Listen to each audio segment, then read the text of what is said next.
If you have ever said, I just need to figure out what I want to talk about and then I can record some episodes, I'm going to tell you why that's wrong. This is going to be a bit of a hot take. This is going to be something that not everybody's going to be happy to hear. And it's very possibly going to be a ranty one. So, dig in. Welcome to Uncommonly More with Stacey Harris. I am Stacey. I'm the host of this show and the CEO of podcast production agency Uncommonly More. My team and I work with podcasters just like you to shift shows from frustrating time sucks to productive members of sales teams with professional, strategic podcast production.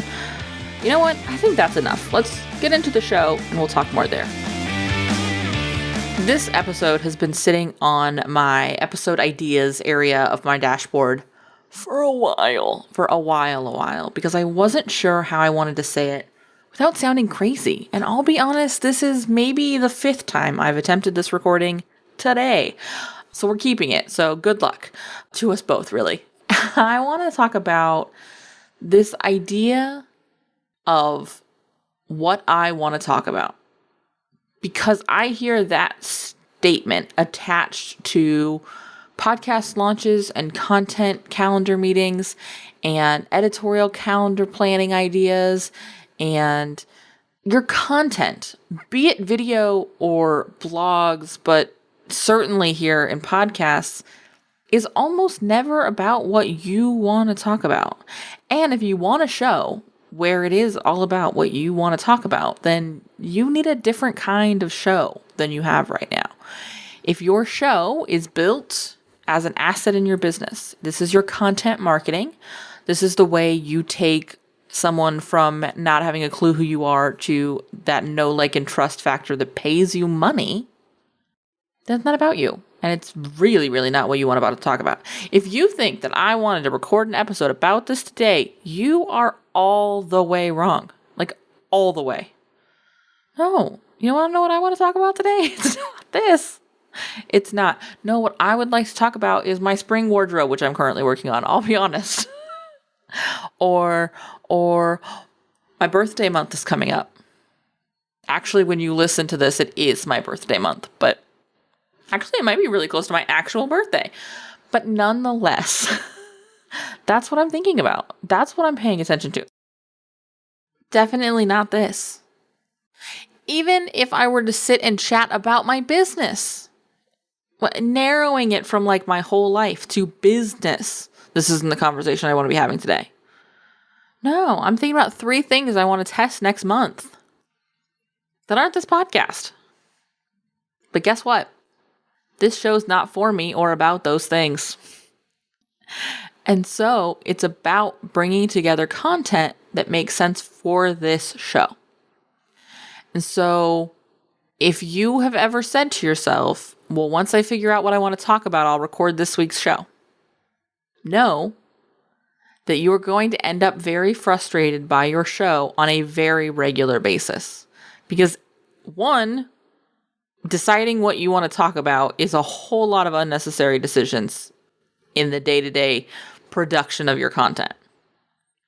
And 2, your show is never going to get you the results you want it to get you. It won't. Your show is not going to get you the results you want because you are not building assets that help your listener make a decision. Be it the big decision of working with you right now, or the micro decisions that impact the thing you help them with. As an example, we did a show in January about updating your podcast description, cover art, stuff like that. That show was to help you make the decision of whether you needed to update that or not.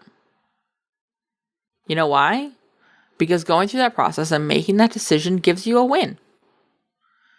It gives you some focused content or some focused podcast time. It gives you some space and reason to pay attention to your show a little differently.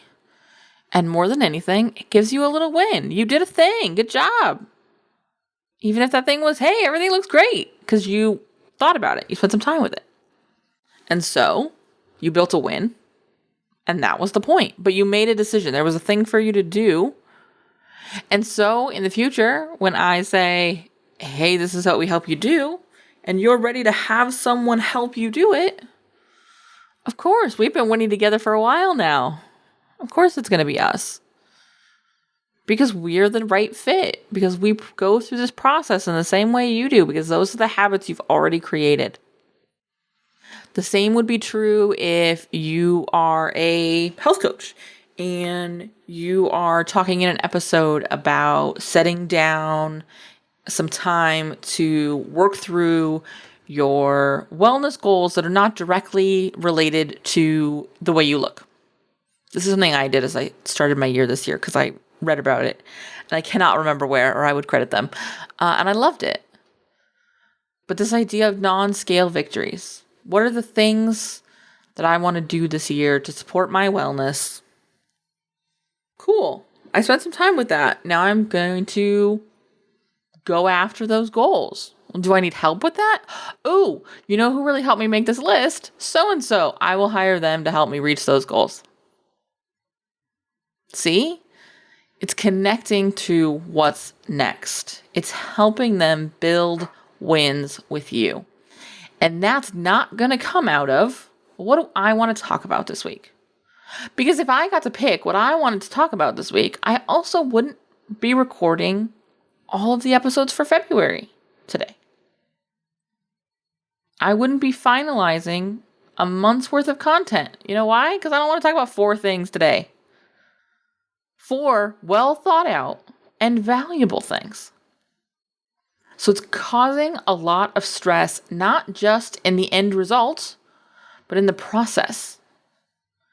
It's creating a lot of unnecessary decision making, a lot of unnecessary wondering, and it absolutely decimates your ability to build assets you can use over and over again.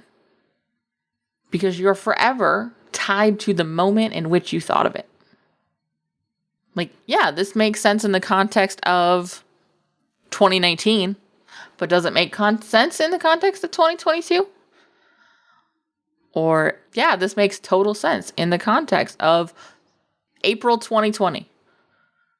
But God help me, if it still makes sense in the context of April 2025, I will lose my ever-loving mind if I haven't already lost it. Right? And so we need to be separating ourselves from this idea of what do I want to talk about? And instead, we're going to shift to a focus of what do they need to hear? This is the question when we sit down with our production clients and we talk about our next quarter's content, because we sit down and we meet with our clients the last month of each quarter to plan the content for the following quarter. And so in March, we'll meet and we'll talk to everybody about Q2. One-on-one with each of them, I will sit down and we will talk about Q2. And I'll ask them, what are we selling? What programs are we opening up? What courses are we selling? What services do we have availability for? What are we selling? And then I'll say, great, what do they need to know to make that decision? Because when I focus on what do they need to know to make the decision about buying the course, joining the mastermind, going to the event, hiring for the service, when I think about what do they need to make that decision, then I'm building something I can use again later. Then I'm building an asset. Then I'm building something I can include in my sales sequences. Then I am creating things that I can send to people who are referral sources. I am helping people make decisions so that they can move through whatever they're dealing with now and move on to the next thing. If you've ever hated the assignment from business coaches or whatever around identifying the pain points of your ideal client, this is where I want you to draw on that. Because the reality is they're in some kind of pain. They have some kind of itch that needs to be scratched, right? So are we going to help them make the decision to get out of that pain point? Are we going to help them make the decision that moves them through, whether that's actual pain, like I have a cracked tooth, or figurative pain, like, man, wouldn't it be fun to go on a vacation to the Caribbean, right? Whatever the thing is, am I going to let them sit in that or run into someone else who will help them identify their problem and make the decision to solve it? Or am I going to help them decide to solve it? And when you create content that helps them decide, you help move them through that pain more quickly. And so if you hate this idea of having to identify your ideal client's pain points, use it. Break it down so that you can help them move through it as quickly as possible, whether that's with you or finding out that it's not with you so that they can go check somewhere else. Or identify what their pain actually is, because maybe they're just uncomfortable and they don't know why. Been there. I know you have too. So make sure you're focusing on what do they need to know to make a choice. Remember that this is as much for those ideal clients being able to see that you're the right solution as being able to move away those clients who aren't the right fit. If in 2021 you struggled with sales calls that you're week after week, you're getting on sales calls and they're not yeses. And they're not yeses because they won't hire you. They're not yeses because they're not ready to work with you. Or they work in a different way than you do. They're just not the right fit. Doesn't make anybody right, doesn't make anybody wrong. We all have our styles, right? But you want to find a match and they want to find a match. So if you're finding you're getting on sales call after sales call where it is not a match, that's probably because you're talking about what you want to talk about and not what your ideal clients want to talk about. You are confusing the listeners.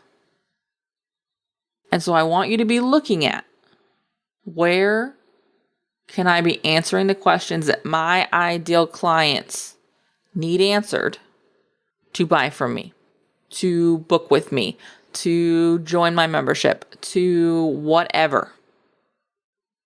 This is not about what you want to talk about. Not now, not ever. If that's the kind of show you want, build a second hobby show where you just at will randomly vent or get excited or whatever into a podcast mic for a while and release episodes. And maybe someday it'll get a big enough audience and you can monetize it through ads and you can keep talking about whatever you want to talk about. Cool. Send me the link. I'll listen. But that's not what this show is for.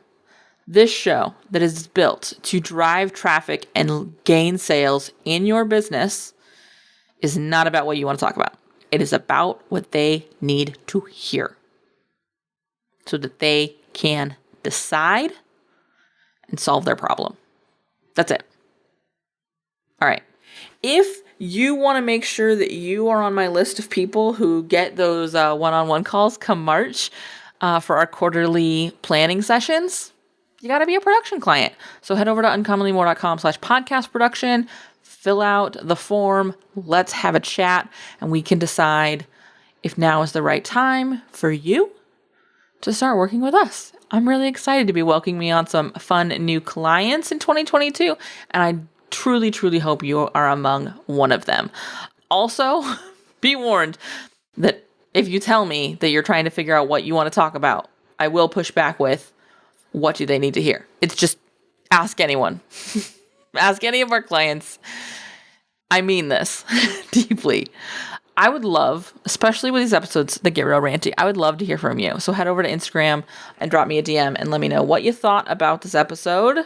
Good, bad, whatever. I want to hear it. And I will chat with you there. All right? I will see you next week. If you made it to this point of the show and you still happen to be listening, which statistically is unlikely, I want to say thank you for listening. Thanks for hanging out with me today, and I want to hear from you. So reach out on social or via email and let me know what actions you're going to take from today's episode, because honestly, that's why we produce this show. That's why I record this show. That's why my team does all the work to release this show, is so that we can help you. you can help make a difference in your show and consequently in your business. If you haven't left a review for the show, head over to ratethispod.com/more. It's an easy way to show some love to the show and also help us reach more podcasters who are looking for the same kind of support you were looking for. If you have any suggestions or ideas or thoughts you would like me to address on the show, be sure to reach out. Again, like I say a lot, this is the start of the conversation, and I can't wait to hear what you have to say.